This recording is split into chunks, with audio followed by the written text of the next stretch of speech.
seront présentes dans le cortège pour soutenir nos mobilisations en cours. Ici, à Blois, nos organisations rappellent qu'elles dénoncent les guerres menées partout dans le monde au nom des impérialismes et des intérêts des multinationales comme en Ukraine, au Soudan, au Yémen ou en Palestine notamment.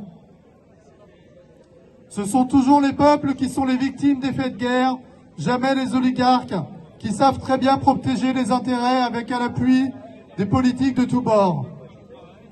Ainsi, on croit mourir pour la patrie, on meurt pour les industriels. Par ailleurs, nos organisations rappellent leur profond attachement à la lutte pour l'égalité des droits entre les femmes et les hommes et à celle contre les violences sexistes et sexuelles dans ou hors le monde du travail. Et elles apportent tout leur soutien aux luttes des femmes iraniennes et afghanes interdites de droit à l'éducation.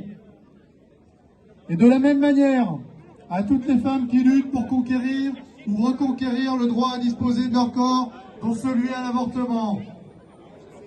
En France, notre solidarité va à l'ensemble des réfugiés qui fuient les crises, qu'elles soient militaires, économiques ou écologiques. Nos organisations ne font pas la différence entre les peuples opprimés. À ce titre, elles dénoncent le projet de loi Darmanin, repoussé à l'automne faute de majorité, qui compte criminaliser encore plus les immigrés et durcir l'accès au droit d'asile. Le gouvernement fait ainsi le choix d'une majorité avec les LR et se rapproche toujours plus des positions de l'extrême droite. Dans le même temps, Marine Le Pen attend tapis dans l'ombre, avec aujourd'hui une fête de la nation au Havre, se préparant pour 2027.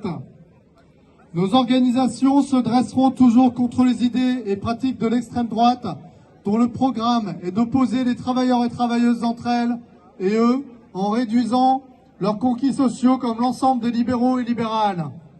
Preuve en est le silence assourdissant sur la question des retraites et les attaques des nervis d'extrême droite contre les cortèges syndicaux. Le gouvernement devient quant à lui de plus en plus liberticide.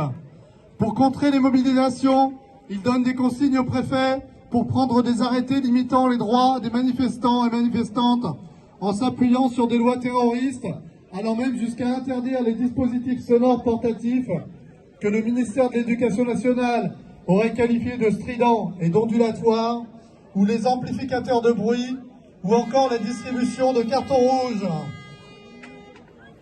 Mais heureusement, lorsqu'il y a de vrais juges, ces arrêtés sont cassés immédiatement par les tribunaux administratifs.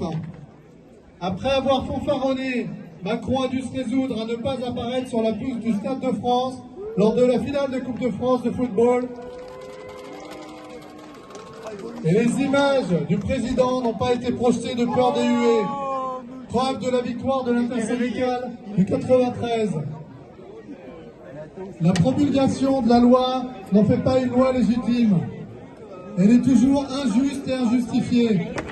Même l'argument de vouloir rassurer les marchés financiers et de maintenir la note de la France par les agences de notation est tombé. Vendredi dernier, elle a été dégradée à moins d'une demi-andouillette de 3.